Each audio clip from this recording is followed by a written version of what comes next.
Arcane Season 1 was a masterpiece, and Season 2 has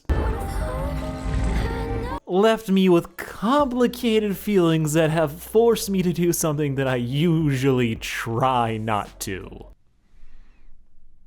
So this is happening. So usually when I make these videos, I have like a little moment where I do talk on camera just so I can just like unpack everything that I thought about what I just experienced before putting it on paper.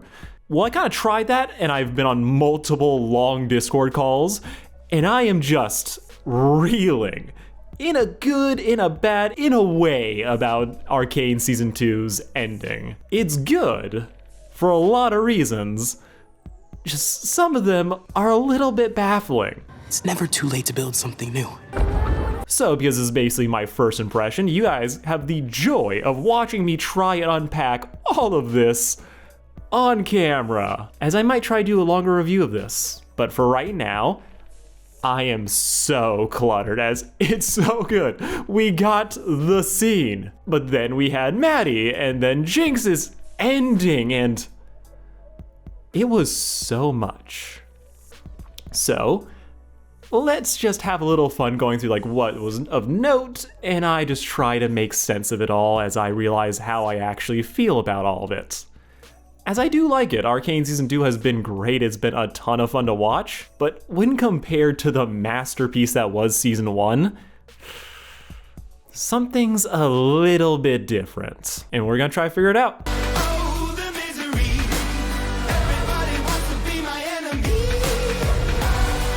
So just to quickly go over what I've thought about the series so far, I have quite enjoyed it. I had some pacing issues about Act 2, where it was like, okay, things are going a little bit fast. They're throwing a lot of ideas at us, but I was like, I kind of wish they amped some stuff up. Caitlyn, like, being a dictator was just brushed under the rug, but I was like, no.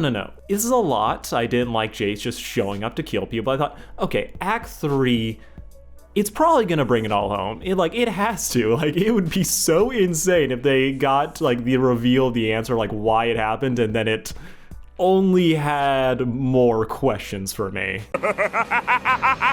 Surprise, bitch! Oh my god, this is gonna be such a pain. Okay, so start off positive. We have episode 7, where we see Ekko wake up. Fucking love Ekko. He is so goddamn cool that I was like, wait, he's gone? I was really hoping we get more of him. I was like, okay, he's back, and why is he in a... You're beyond help. Oh, fuck, this is multiverse. True story, that was my actual reaction when I realized what was happening. It's not a terrible thing, but it's like, oh, we're doing another one of these. But it's like, okay, no. It ended up being mostly good. I do like the, like, okay, what everything could have been. We see Ekko, we see Powder, and we see like, okay, if things had gone a different way, they could have all lived really happily ever after. Benzo could have been there, Vander could have been there. Surprise, motherfucker. I don't know why Silco was here, as that opens so many questions, but I'm gonna get to that. But overall, it is a super fun, like, its own thing for Ekko, as he was the one that was the most jaded about Powder. He was one who's like, okay, no, she is gone. We are never getting her back. Vi, you have to just get rid of her. Only for him to not be able to pull the trigger himself. So it's like, okay, so he still believes in her a little bit, even though he has also lived through the worst of her actions. So this whole episode is basically him like, okay, no, there is still some good in her, or like, there was good that could have been there, and that he realized, like, I just can't give up on her. And I think that was an amazing lesson to see just play out, while also tugging out our heartstrings at, oh my god. These two really could have been a thing. Like, the prom scene was, whew, that was so adorable. Only detriment was the fact that I could not unsee Powder's outfit just being what Gwen had in Across the Spider-Verse. I saw that, I was like, this seems... Oh no, yeah, it's exactly that. But still, it was good. Heimerdinger was also there. Then he wasn't. Which... Is that want to be my first rant? Okay, I'll give this out of the way. I kind of didn't care when Heimerdinger died. It's like, he has always been a character that I like, but I've never been invested in. He's a cool presence. He is like such an interesting concept of a basically immortal trying to relate and explain like progress to humans who also have a very different perspective on like how time works. So it's like, that is such a cool idea. Him going to the Undercity was also very interesting. I was like, okay, where is this gonna go? Only for season 2 to like, okay, he's there, now he's not. So I'm watching this, I was like, okay, what are they gonna do with Heimer? And he's like, so I've been here for like 12,000 days. Let's just say 3-4 years. So his perspective is like, okay, it's kind of impossible, we're trapped here, so I'm just gonna hang out. He may have been doing some other things, but he's like in the city square playing music. I was like, this is cool, this is fun. Oh, he's still thinking about Jayce, how he can't abandon another student. Then he dies. Just runs off, gets on the thing, hooks those pliers, and poof, gone. And I was just like, okay, I guess he's gone? That was basically just the sum of my thoughts. Is like, okay, Heimerdinger was just, this is the only way we could do it, so sacrifice? It's like, it's not a bad ending, but it's one that was just like, to me, felt like it kind of just happened. And I feel like Heimerdinger just had not had enough of like, not even an arc, just enough of a presence in this season for me to be like, not the furry, not Heimerdinger. I was like, yeah, okay, he's not with us. R.I.P.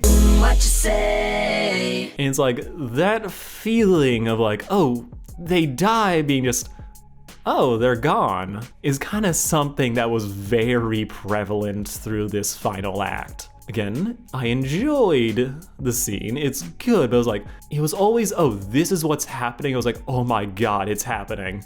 Enjoyable, but I was like, all right, I accept it. This is where they're going, and they're doing it well enough, which is something that I feel like I can describe a lot of my thoughts over about this entire act. I enjoy Ekko being in this throwback. This area, like seeing what Zaun and Piltover could have become under a different set of circumstances, is very cute. And it's very heartwarming to see Clagger and the other one again, who was throwing some eyes. I was like, oh, is there a thing going on here?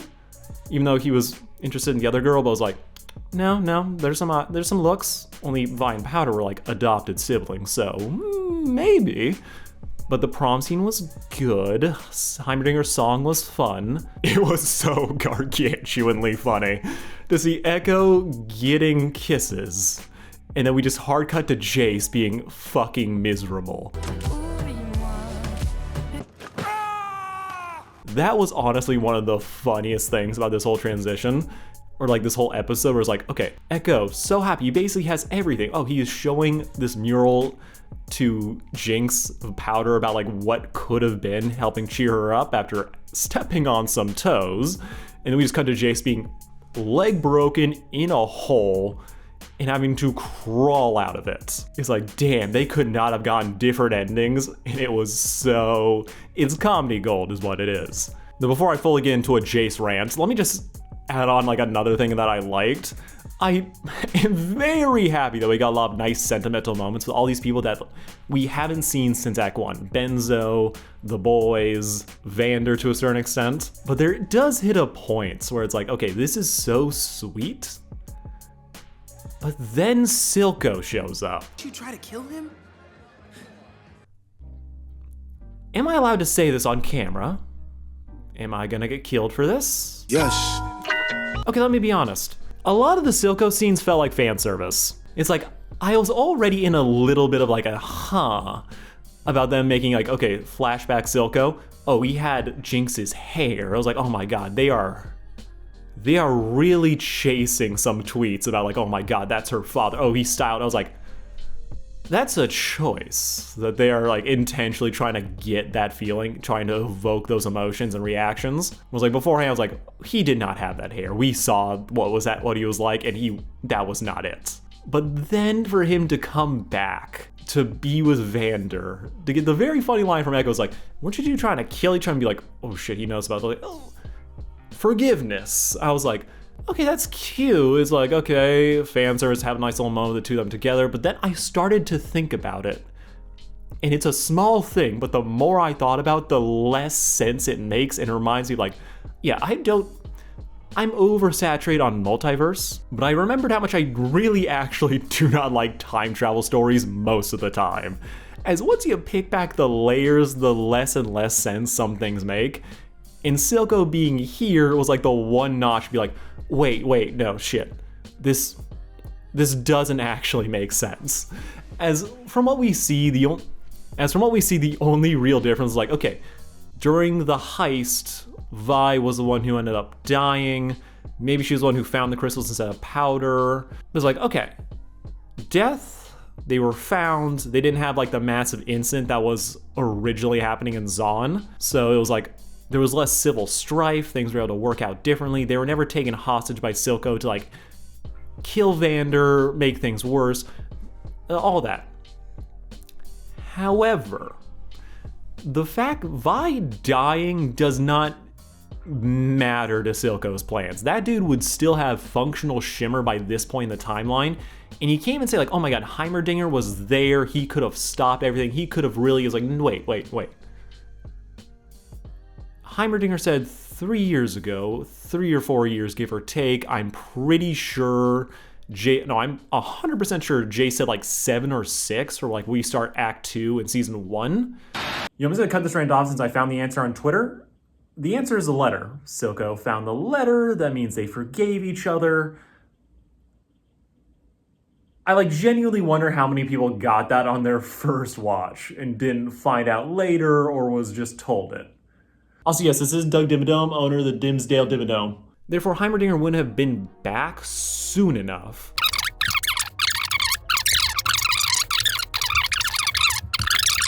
And that drove me crazy for a hot second. I still enjoy it like I enjoyed this episode, but it is the case like, time travel is so tricky as sometimes the more you explain it, the worse things get, and other times the less you explain it, the more messy it is.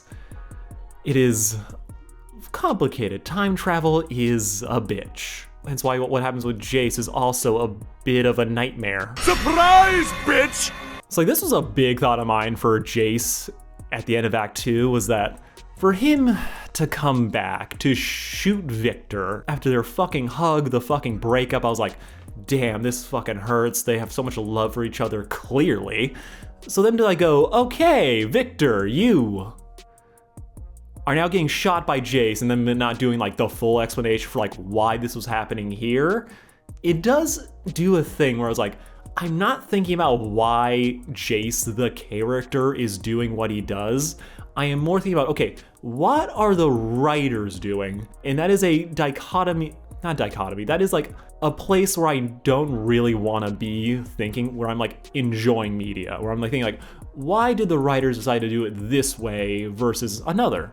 But I was like, okay, it's weird. I kind of prefer if like they had more time, but it's like, I'm sure that what they're going to do in the next act is going to explain all of it so much better. It'll be like, it'll be fine. But then they did, and I have so many more questions because fuck time travel.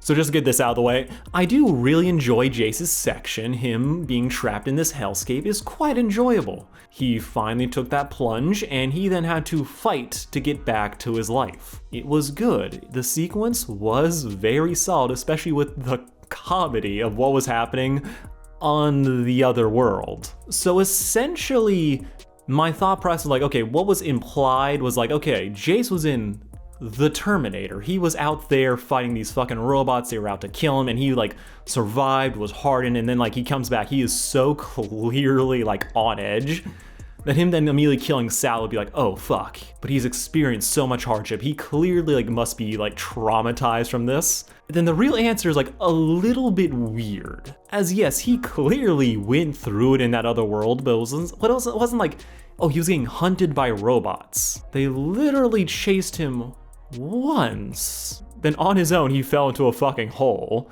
climbed out, was never hunted by them again. And then he comes back. We then find out how he came back. And then it's like, okay, so like, Do I want to reveal this right now or, oh wait, fuck it. Victor is behind all of it. This isn't just multiverse time travel, this is legit multiverse where Victor has been going back in time and trying to do, giving different glyphs to different Jayces so that they can see like which one of these events play out the best that can stop Victor from becoming what he becomes. And personally, I don't really like when it's like that much is like preordained, where it's not just, oh, everyone was doing their own thing, this is kind of the results of like this flaws of people. And here it's like, no, we have one guy who was like setting, truly, like legitimately, setting up all the events, trying to get a specific outcome. And it's a little bit of a choice that I don't fully enjoy, as it does feel like such a retcon from like what was implied before. And like I was scanning the fuck out of like the hand shots of old Victor, who is truly Jesus in those shots. I was like, because before he has the full tats, we can see it on his fingers. When this one's like, you don't see the spots where we for sure knew he had them. So them not, and I was like, and I know Arcane is so fucking good at little details. They're so good with that shit. I was like, no, he has to have the tats or else it'd be like, oh, they missed something. And like, if he doesn't have them, that just makes the funny of Victor specifically cosplaying as like a hobo wizard just to convince Jayce that this is legit, which is just entertaining in its own sense, but also like does not disapprove the fact that I'm not like behind this 100%. I really enjoyed Jayce and Victor. I really enjoyed Jayce and Victor's relationship in season 1. It wasn't like as prominent as Jinx and 2's, but it's still like good. I really like this. They didn't have like their big blow up moments, but I was like, okay, shit could still come, but they're coming back together, and every scene with them like broke my heart. But the fact that they're being in like, okay, no, Victor's behind everything, I was like, did we really need this? It's like something that I'm okay with, but it's like season 1 so good at showing why everyone's like their personal interactions, how like one person is like influencing the others, that creates reactions, and that like leads to like the cycle of like a spiral, really. Like everything kept getting worse, no one's able to pull them others out of it. And that was like such the tragedy of the series. You watched everyone like try to do their best, and sometimes the one wrong thing at the wrong time led to everything getting worse. But now we have this massive overarching proof that, oh no. This has all been a guy trying to set specific events in motion. And it's like, okay. But like the worst part is though that for how much I wanted like Jayce's actions at the end of Act 2 to like fully make sense, the answer we get is like, wait, what? Like, because like he goes from, he was not hunted by these robots. He saw the horrors like, oh yeah, what they could become, but him then making the decision to just flat out kill Sal's like, oh no, this is not him like, oh, he was hunted, like this is what he knows he has to do. This is like, no, I'm gonna make the decision to kill this thing because I have just decided it. It's less, oh my god, he is personally bitter towards these things, like, okay, no. He's just traumatized? He's like reeling, he just got sent back to his reality. And the fact that it's like, okay, it's Victor who told him to go back to stop the events that happened.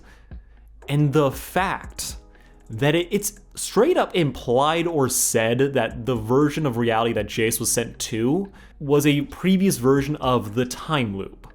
Whereas like, okay, they went out there, Hex, Piltover was invaded, Jayce still ended up on that roof, implying that he was trying to depower at the core, he was trying to stop this, implying that he knew what was coming. It's like, okay, wait, if Victor knew the events that was gonna happen, why does he then just like let Jayce, okay, why does Jayce decide to shoot him then?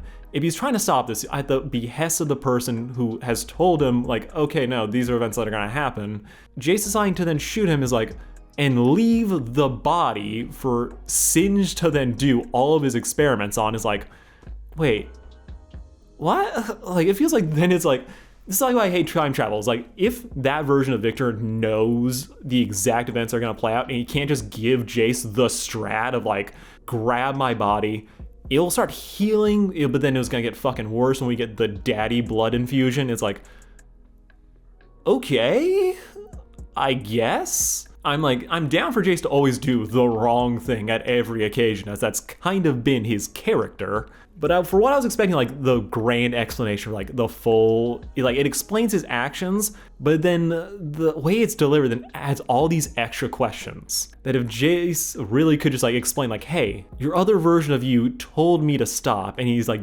withholds that information, it's like, why didn't you start with that, motherfucker? Why do we have to go through all this? It's like, so, I don't like time. I'm not a huge fan of time travel. I like it once in a while, but I'm not sure if I was really looking for like a full time travel narrative in Arcane outside of Ekko, because like usually that's more limited in scale. The reveal that, oh, Jayce was told by old Victor to go back to the past, and then we see how he reacted, that frazzled, that desperation. He doesn't have like the full, oh, these things are trying. He's like, no, I'm just gonna fucking kill. It's like, wait, what?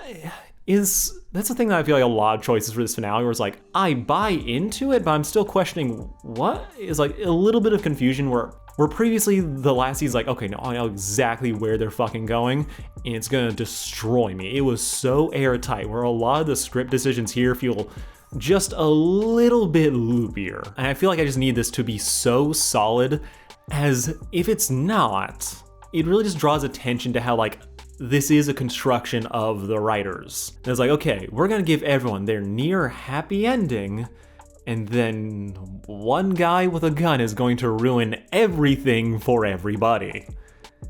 That's something. It uses a level of shock value that I'm just like, not fully fucking with. As again, there was so much great subtlety, nuance, and like dramatic irony in that we always knew kind of where the story was going in season 1. Where here we don't have that. They can do whatever the fuck they want, and I am very much okay with that. But this also feels like the season where it's like, they can do anything you say. There's a lot of attempts at surprise and twist where I was like, I'm not against this, I do enjoy it. I was like, seeing that full character build, I feel like would be so much more like personally impactful than just like holding it back so then having so that we can have a surprise. I mean, I still loved the yaoi at the end with the two disappearing into the void. That was cute. Okay, it was hot, but it was a thing of like, okay, I like where we got, but the path to get here just required a couple leaps where previously it was like such a well-walked road. There was we knew every step of the way, and here's like, okay, we need to make some jumps to get where the fuck we wanna go. And I was like, I feel like this season needed a little bit more time at the very least. Like, one thing that I truly wish they had more time to expand on is just Victor's whole deal.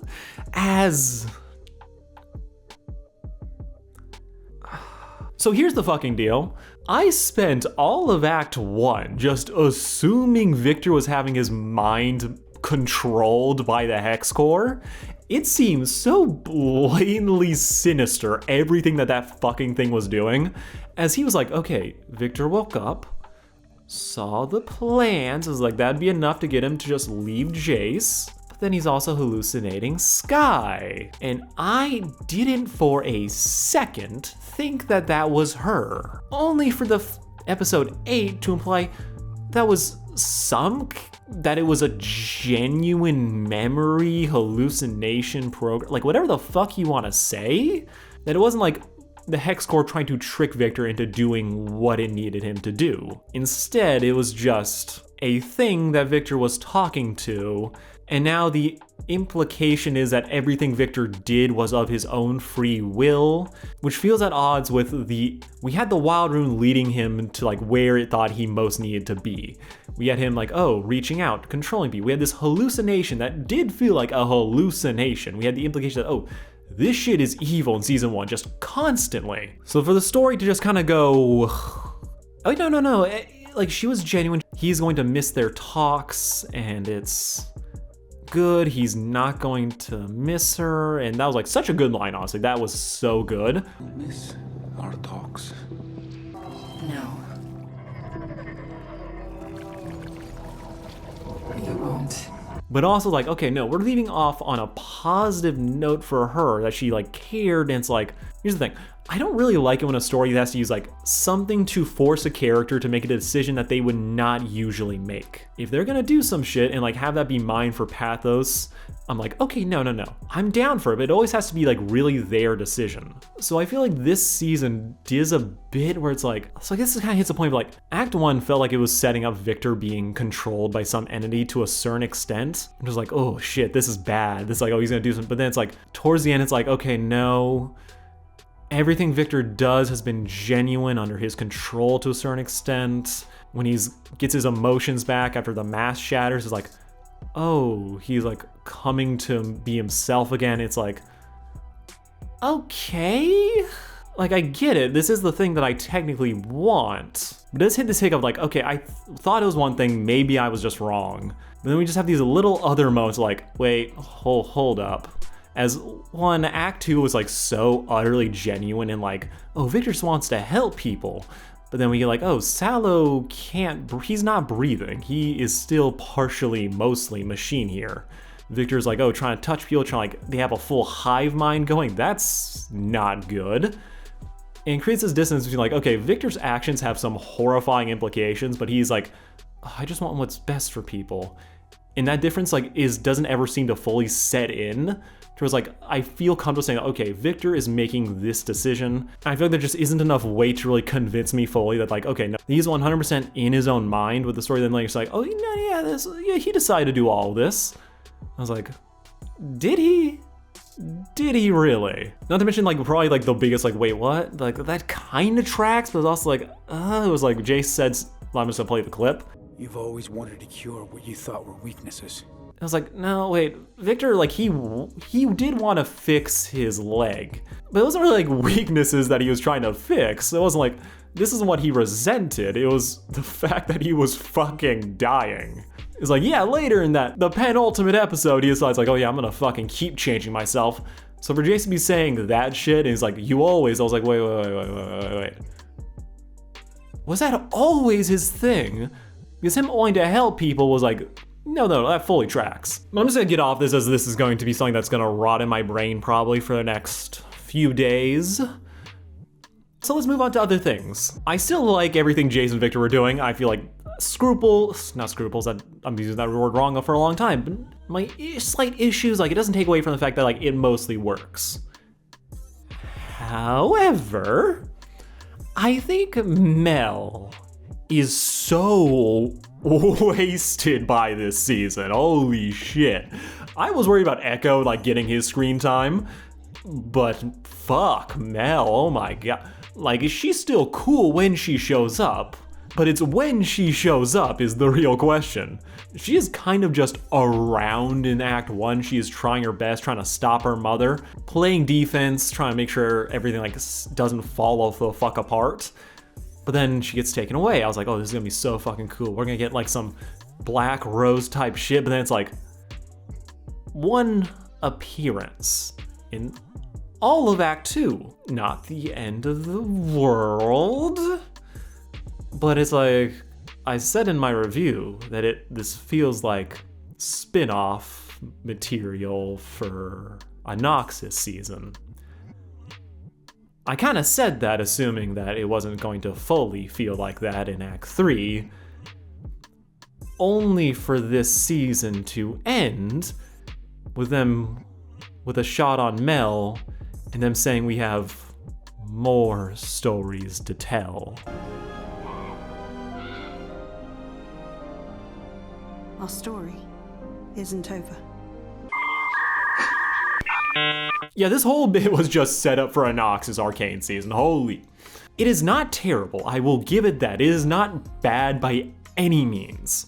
However, for Mel, a character that is truly one of the MVPs of Season 1, to have her basically just fuck off for the entirety of this entire season, to have her not interact with anything that she was truly like, everything about her character in Piltover was built around her family and like politics and her relationship to others. This is everything like we really knew about. This is everything that we learned to care about. This is her niche. So for this season to then take everything that we knew about her, kind of rip it away, and then say she's magic. We get a cool scene with her brother, which still fucking cool, but again, magic. Black Rose, villainy type shit. I loved LeBlanc in her Shadow Weaver fit.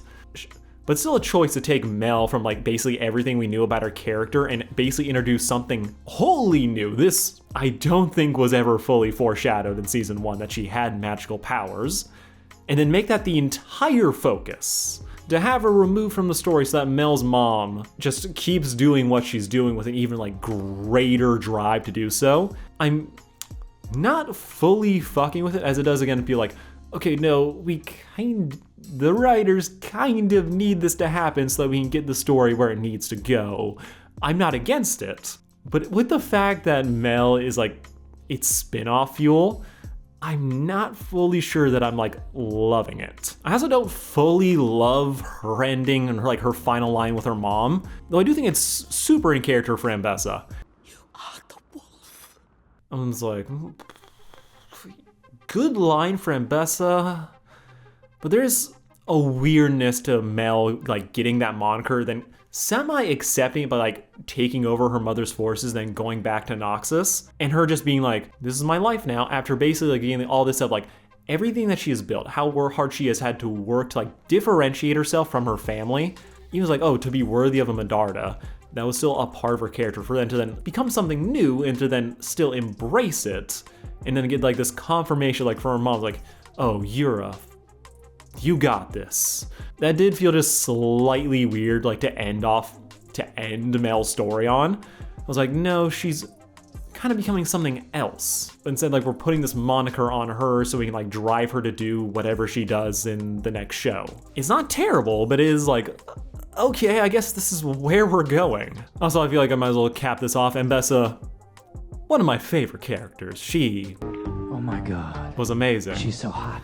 I'm not over the moon for how so much nuance was like, okay, characters, there are bad guys, there are bad people, but those bad faith actors, they're the ones who make things worse, but we never had like, oh, just one person who is the bad guy. And we kind of have Ambessa doing bad things for reasons you understand, but it's also with Victor, who is goals that you understand, but it's like, oh no, story-wise, they are just the bad guys, and I never fully fuck with that, even though I did still enjoy it. Her fucking chain blades were awesome. All of her fights were cool. We definitely see why she is where she is able to do what she does.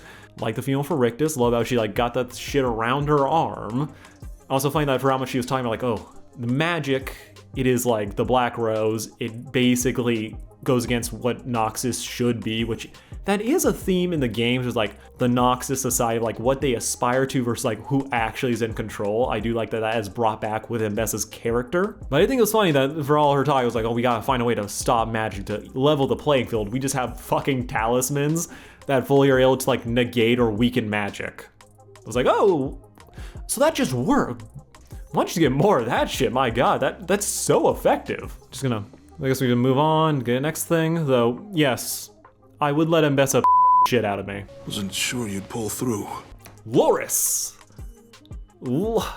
had 2 lines in this finale. I was so hyped for him to be like the Vander XP, to like use that to really like fucking gut the emotions out of Vi that she has this figure who's like similar to what she had in her previous life. For him to be there, it's like, oh, she is seeing Miss Vander. Like, oh yeah, I saw that right. I wasn't, oh, he's gone. And now he's dead. I was like, okay. Yeah, wish we had more time. Glad I was not completely crazy though and saying, oh, that kind of looks like Vander. Again though, I wish we had more time, as like, we get the shot of him going away, end of Act 1. He just dips during Vi's whole music video. And then it's like, okay, oh, he's back, oh, he's gone. Okay.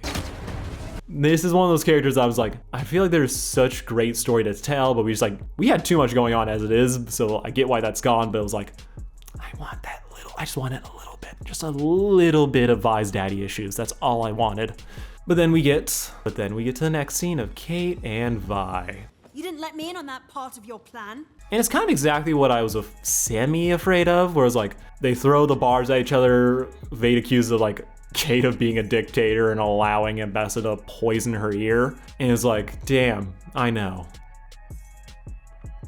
Moving on. I was like, ooh, this is a thing that I feel like I was kind of disappointed by this season. I think the first season is kind of a masterclass in showing a lot of like how many issues of the characters were like systemic. Vi, Silco, Kate, and Jayce. There are a lot of issues here, but so much of the issues that they face, despite like their personal decisions, the system is what created the people like this. Jinx did not come out of nowhere. She was a product of not Silco, but like the city itself, and creating these broken, lost children who of course are gonna turn to violence. I just love the politics of like, okay, the tale of two cities, what they're becoming, their divergent evolutions, and like, the enforcers, the oppression. It's all so good and so interesting.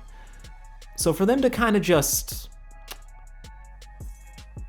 move away from that was a choice that I was not loving. Especially how we get a finale where the issues of Zaun and Piltover boil down to them just teaming up to fight this other big bad guy. It's like the most basic answer you always get in a lot of media. This is Attack on Titan. This is, I can't think of another thing off the top of my head right now. We'll put it up here just so you can see the visual. But it's like, okay, this is the easy answer. This is like, yay, haha, like, oh my god, we're gonna go fight. It's like, oh, equality, Zavika's gotta sit on a seat on the table even though she didn't say a fucking thing this whole final act. It's like, okay, we're just kind of doing the basic stuff of like, everyone comes, rallies. Yeah, it's epic, it's cool, I fucking cheered, but it's like, oh, all like the great nuance that I was like chewing on is kind of just going for like the big huzzah moments, which is not like a terrible thing, but it's something that I personally like really wish we got more of, as it is such like the thing that made season 1 great, or like kind of set the board for to allow all these other characters to be as great as they were. The fact that we lose that nuance therefore is like, oh, okay, I guess it's fine, but it's part of the reason I was like, okay, this season is good, but it is not the masterpiece that I thought that the last season was. Essentially, while good, it then devolves into like the series, like, okay, we're gonna just have to not deal with it to face the bigger threat, which to me is like, okay, the less interesting thing to do. Kate and having her whole like dictatorship arc being basically boiled down to like, she was enabled by Ambessa into doing this shit, though we don't see her do like the real fucked up shit. Though I will say, I think out of everyone in this season, I think Kate has probably the best arc. Like her whole grief over her mother, we get a little like, okay, she kind of mellows out, oh, I can't keep doing this fucked up things for love. And it's like, okay, she truly was able to like come to terms with what happens in like her own relationship with Jinx, and just like, okay, make peace with it, and goes to do other things. That was fine. I think she has like the best follow through out of everyone, as I kind of hate how Jinx's arc ends, but we'll get to that. Kate is just here, and again, under the rug, it's like, oh, Kate didn't throw Jinx into jail. It was cops just showed up and she just didn't have time to say otherwise. I was like, oh, that is such the easy answer. That is such a lack of like, oh, it was like, does Kate still have bad feelings? Like, oh, no, we have to go deal with the big thing. She also was like, come to terms with shit. I was like, oh, so we're just clearing the way. I was like, it works. They do enough job to really get there, but I was like, I notice us kind of just like smoothing over. But we still get the fight. Kate has that one amazing scene with Jinx, and I quite enjoy this. Jinx is truly at her lowest. The thoughts are back in her head. Silco gets what probably should have been, to me, his only real scene coming back, and then Vi shows up. Gives her another chance, saying, like, we can keep doing this, we can work together.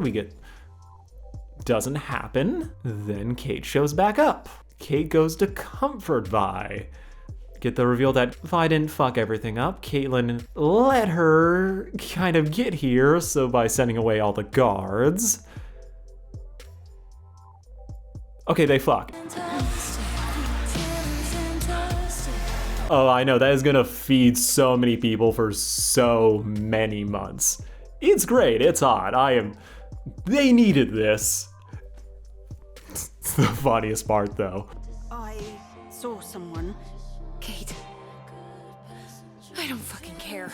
It's like, I laughed at like how Maddie showed up. I was like, this feels like it's just here to piss off shippers, because I don't think this is gonna be a real problem to stopping this from happening. We even get Maddie earlier in this episode. And then Kate tries to like, oh wait, I've been with someone else. If I just says, fuck that. I was like, we're doing this now. And I was like, fucking get it. Love that for the both of you.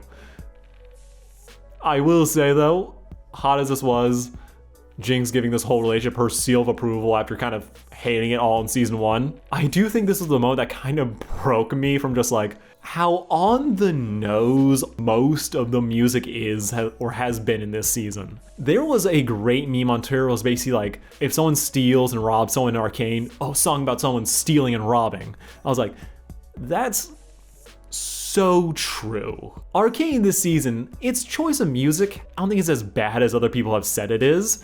I do think there is a thing though where it's like, I checked. For the first 6 episodes, 5 of them all start with like music videos or like musical sequences. They have needle drops, I'm just gonna say, even though I'm pretty sure all the music, it was created for Arcane. However, I do think that part of the reason why people are like complaining about it a little bit more is that by starting with a music video, it makes the actually great or like what's supposed to be like the iconic ones, like the ones in the fights, the ones towards the end, it makes them feel like, okay, since you've already experienced one before, it has the effect of like making the other ones feel lesser to a certain extent, as it becomes like, oh, it's not the music video, it's another music video, and that can work. Previously, I honestly did check this, we only had, like, for these needle drops, once per episode. A couple of them had 2, maybe 3 an episode, but this season it's like, on average, we're getting 2, at least. And when you tack on, it's like, okay, we're doing this more than we were before, and tack on like, oh, everything time they sing, and like the song choice is always so on the nose. It does add an element of comedy and a little bit like, okay, this is a little bit unserious. I'm not against it. Like as soon as you know, it's like, oh, they're singing about getting naked as they're getting naked. It's like, did we have to like sing exactly what is happening? I think one of my few like, okay, negs for this season is that while I liked all the music, I don't think there was like a single song that really like was as iconic as like the best of season 1. I think the closest we got, my favorite music video is probably the watercolor with Vander. That was such a good moment. I think the song of like the Vander hug was also very good. The fight songs were never like nearly as fun or interesting as like the ones in the previous one. I didn't like, not even including like Ekko's, which like that was always gonna be the best one. They're not gonna top that even if they really fucking tried. But there's but that element of like, oh, it's okay, I get it. I'm enjoying it, I'm having fun, but it's like people like who would find this annoying, I fully hear you. But again, they fuck. It was great. I will say that how easily they brushed off the Maddie situation got even funnier when we saw the actual reveal.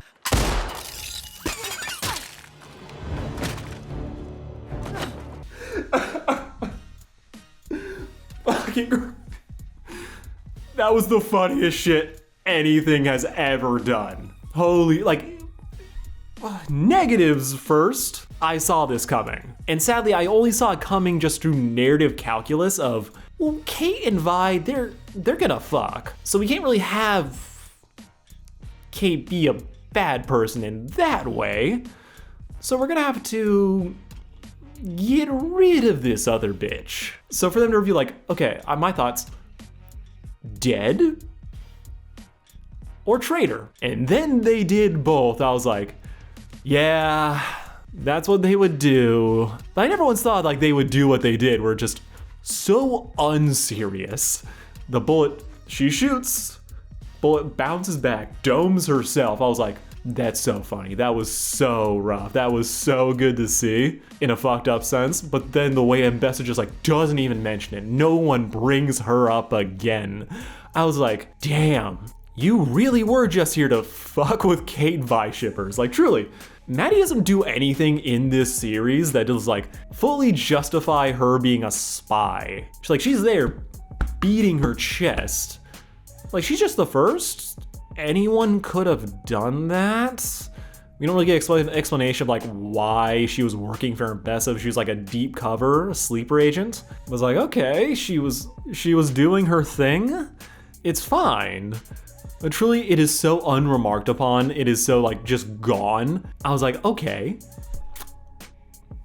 Did she even need to be here, really? It was like great moments for me personally, but I'm into that shit. But I was like, okay, she's just gone. Rip, dead, no one gives a fuck enough to bring it up. It was like an explanation for like why everything would go wrong later. And I was like, okay, even though I know Victor isn't in that fucking egg, we got too much runtime to be pulling that shit. But again, this was narrative calculus. She had to be either terrible or something terrible happened to her to just clear the way for people to be just consumed by the Yuri. Fucking glad it happens, as the people have waited long enough for those two to be fully canon.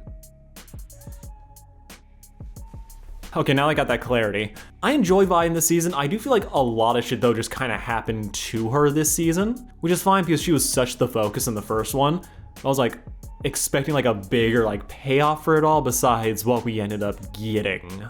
Also, to add one more thing, because I don't think I said as clearly as I want to, I believe that Vi and Jinx is way more guilty of this. They both feel like they are just passengers in their own story, which isn't like the worst thing in the world, but the fact that they were such the drivers of the plot in the previous one does make that a very noticeable departure.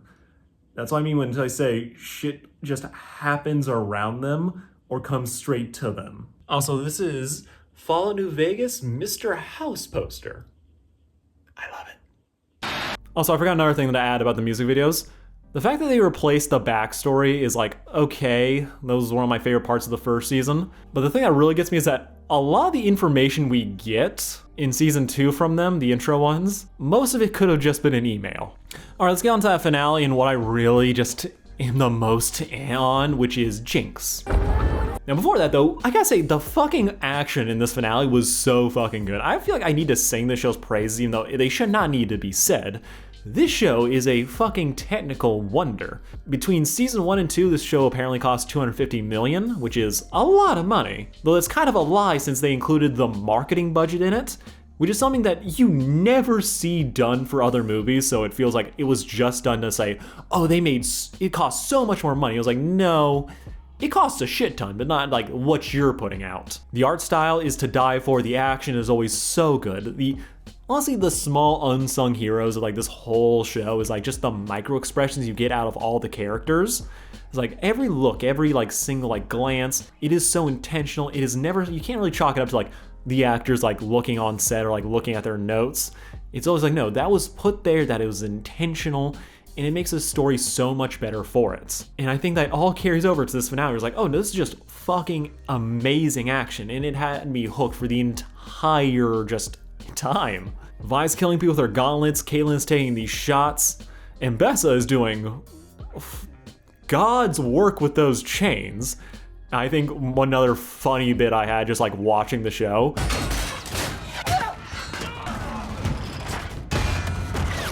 Oh, so they do have gunpowder, but they're just using crossbows because like, fuck, we don't need full firearms. These are so much better. These action sequences are so dope, and I was loving every second of it. And it's like, okay, the big final battle. It has all come down to this, even like I'm not fully loving every choice that was made. This is a full technical wonder. This is just so cool. The tactics, the planning, the betrayals, it's fun. It's just dope. I'm not gonna do a line by line, as you guys, you saw the show, you know it's amazing. I don't need to tell you like that the action in this series is good. Y'all have the music for that. But yeah, the action, it's good. It's fun. Everyone's doing their best. Jayce is trying to take his monstrosity apart where everyone else buys him time. I was like, yeah, I enjoy this.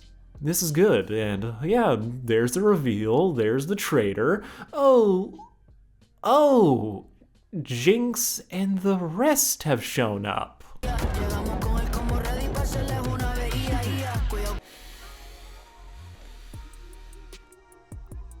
Okay, let's just get this out of the way. I'm not fully sure how I feel about Jinx's arc through the course of this season. At first, it's like, okay, she is clearly shattered by everything that has happened from the previous. She killed her father figure. She is depressed. The idea of her drowning and just not being around is clearly present from her very first opinion. I was like, okay, this is interesting. This is cool. Let's see where this goes. And I was like, fucking with it. But then a lot of what happened with her made me less and less engaged with that story. And I guess I gotta get the first part out of the way, which is, I need you guys to hear me out on this. I don't give a fuck about Isha. Now recognize that this is kind of personal opinion, and like this is part of how I consume media, what I see, like what I take away. But for me, one of my personal pet peeves is like when I see something, I'm able to like, okay, no, this is clearly here just to like be a tool of the plot, and like there isn't enough character around it to distract me from that fact. And Isha, she is the emotional support orphan. She and Jinx have that same partnership you see with Joel and Ellie, Kratos and Atreus. Like, okay, this is a well-worn trope, and I'm not against it. Isha she's a Pokemon. She's obnoxiously cute. I enjoy her when she was there, and I think the story does a really good job at like making you like care, like, oh, she's adorable, oh, their connection is so special. I was like, okay, I see you, and I see what you're doing. The beginning of Act 2, I was like, okay, so this girl is clearly going to die. Clearly, this child is here, like, give Jinx some hope, make her feel, and then they're going to rip it away from her. I saw that. I was like, so when it happened, when she got her death scene, I was like, yeah, that's why she's here. It's like, that's the part that's like kind of takes me out of Jinx's arc in Act 2 where I see like the strings being pulled here, like where they're gonna take her and like the true direction of what's going to happen. And then we have Vander show back up, which is its own can of worms for me, personally. But Isha being there, we don't get like that actual journey of the two of them together. It's like flashbacks, some cute moments at the start, another cute moment that just reads as a death flag. So the whole time they're together, I'm basically like, okay, let's have that floor drop out on her. Let's send her back into a depression. And then she dies. And I was like, oh, shocker. I also kind of wish she talked just because, or did sign language the bare minimum, as again, her clearly being a narrative plot device and her being unable to talk, everything she did was for the plot, and her not being able to speak or communicate is like, oh, expressions, oh, so cute, so adorable, oh, a little feisty. I was like, she's a Pokemon. Isha is an emotional support Pokemon, and then she dies, and then she's not mentioned or seen, or we don't get a single memento in Act 3. It's like we just did all of this to drive Jinx even deeper into this like despair. And then when she's like, okay, I'm going to go now, I was like, shit, I do feel this. This is sad. Okay, we're gonna keep going. Wait, she's only burning Silco's stuff at the like, where's that reference to the kid? As she was so pivotal to getting Jinx to this point. And then we don't really get that full reference. I was like, wait, can we bring her up? It's like, she's kind of the reason this is all happening. I know that she's the reason. We probably don't need to say it or have a visual, but it's like, still, I feel like that, like, bring this home just a little bit. Have her, like, wear just goggles or something, some memento to really, like, drive that feeling home. I was like, no, she's gone. Jinx is despairing. And then we have a great scene with Ekko where he stops her, and I was like, damn, this is solid. I actually really enjoy this. Everything that I'm talking about, everything that I've complained, that's all a thing that came after the episode finished.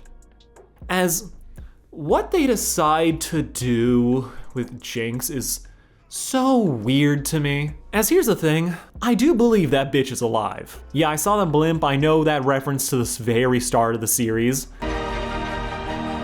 One day, I'm gonna ride in one of those things. Here's the thing, the main thing. I know we had time constraints with this season. I know that we didn't have the time to really see Jinx and Isha, like, because when you have that child and like the jaded older mentor, usually you have the time to see them kind of interact, to really see those walls crumble and say like, oh, you just really slotted into her life and then she was ripped away. Here, I feel like something similar happened as Ekko shows up. Great scene, loved it. But then he ends his final line. It's never too late to build something new. Okay, I really like that. Build something new. Do not give in to despair. Fuck yes, that is exactly why is she killing herself.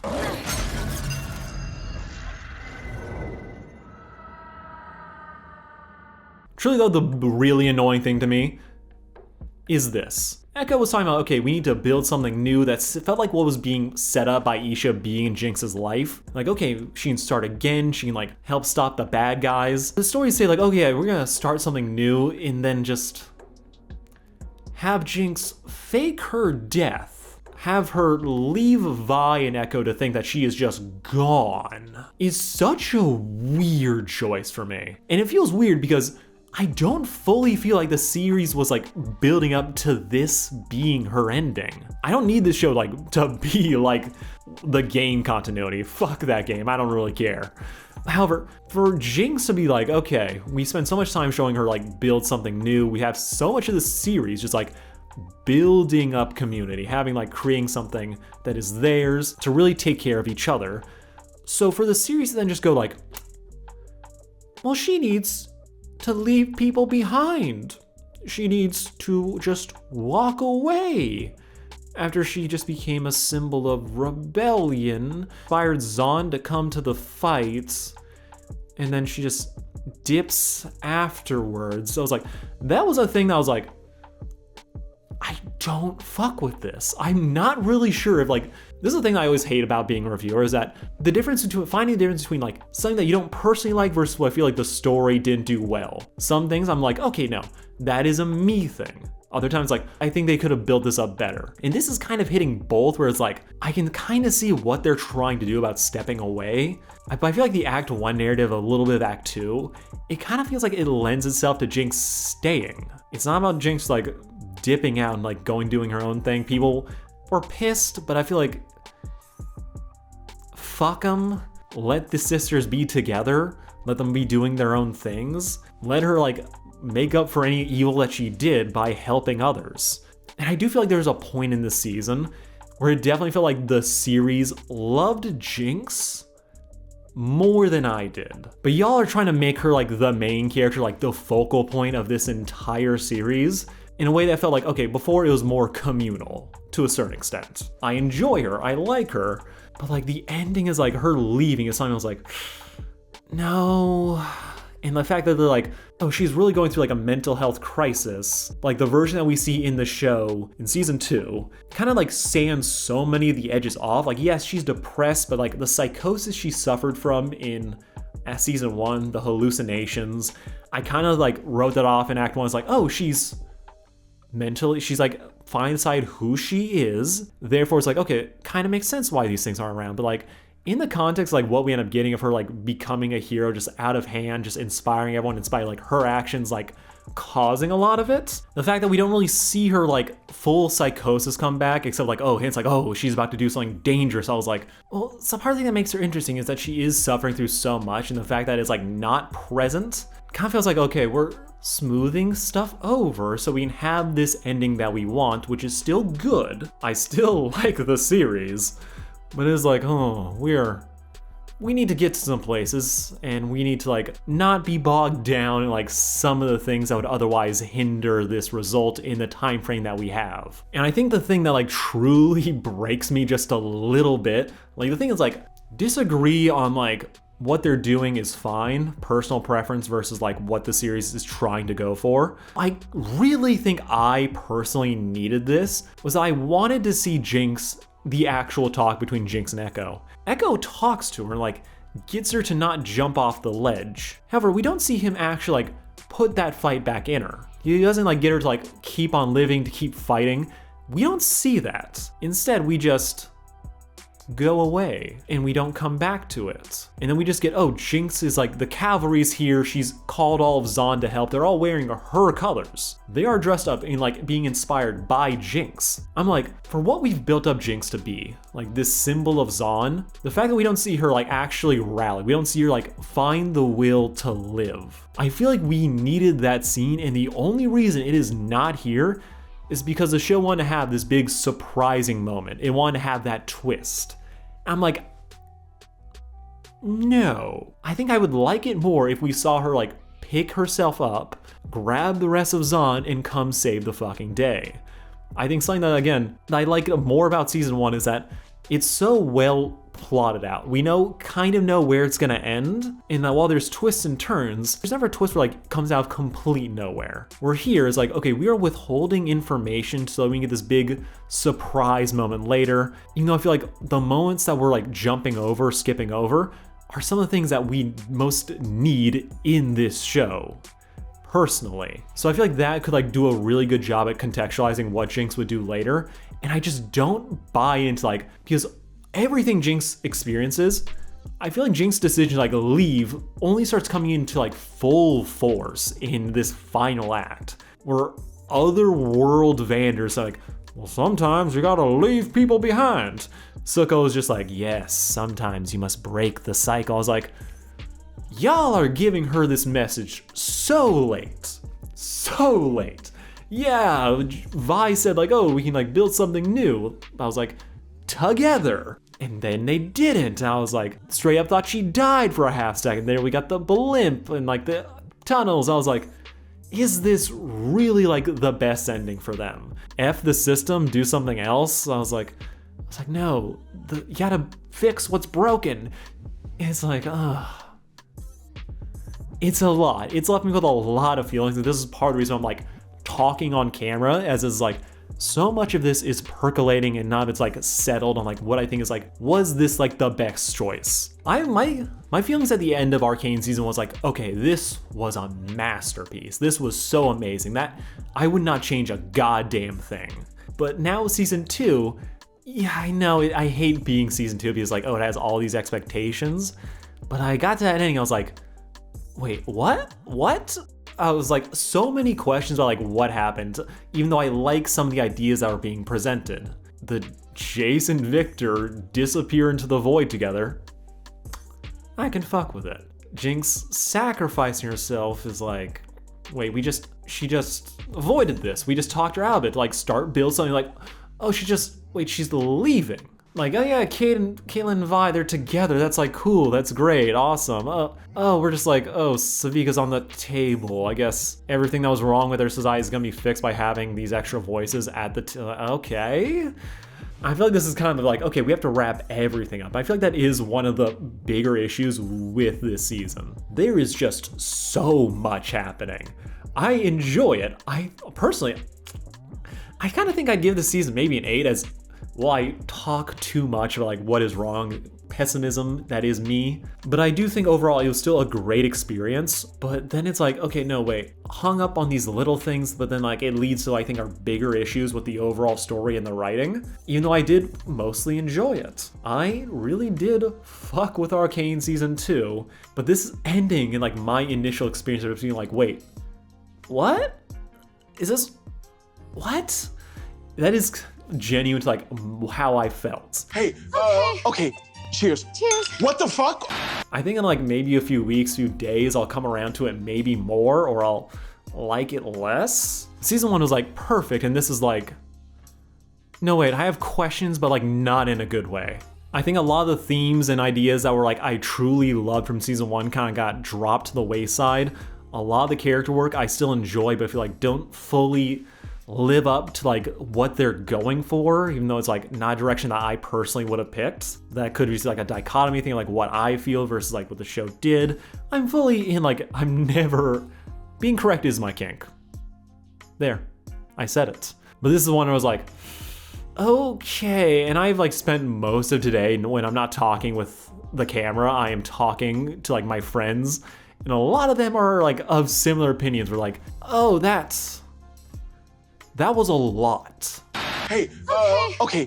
Cheers. Cheers. What the fuck? We all enjoy it, but still, that's a lot, and we're not fully sure if they like landed that ship as well as they could have. I'm definitely gonna be rewatching this season, but I think this is the point where I need you guys to tell me what you all thought. Again, I liked it, but there's just a lot of things where I was like, I don't feel like this fits together as well as it should. It needs more time to bake in some areas, and sometimes you gotta hear what other people are thinking. I will probably do like a bigger review in like December. I'm probably gonna do like the shipping videos first, as those are a little bit quicker to get out, and I'm just of two minds about a lot of things in this season. So look forward to those. Look forward to some of the bigger videos I have planned for the end of the year. Some of them were a mistake, but I commit to all of mine. Thank you all for watching. This has been Starcast, of course. Like, share, blah, blah, blah. Love you all. Peace out. Forgot, we just fully have to give props to Singe because he just won. Just fully won, got everything he wanted. His daughter is back. It's Ori, or I forget the robot champion's name, but it's like, dude won. He got everything. Also, that was Swain. But I'm actually excited for Noxus, which it's gonna be so good. Also, yes, that is a Deltarune poster.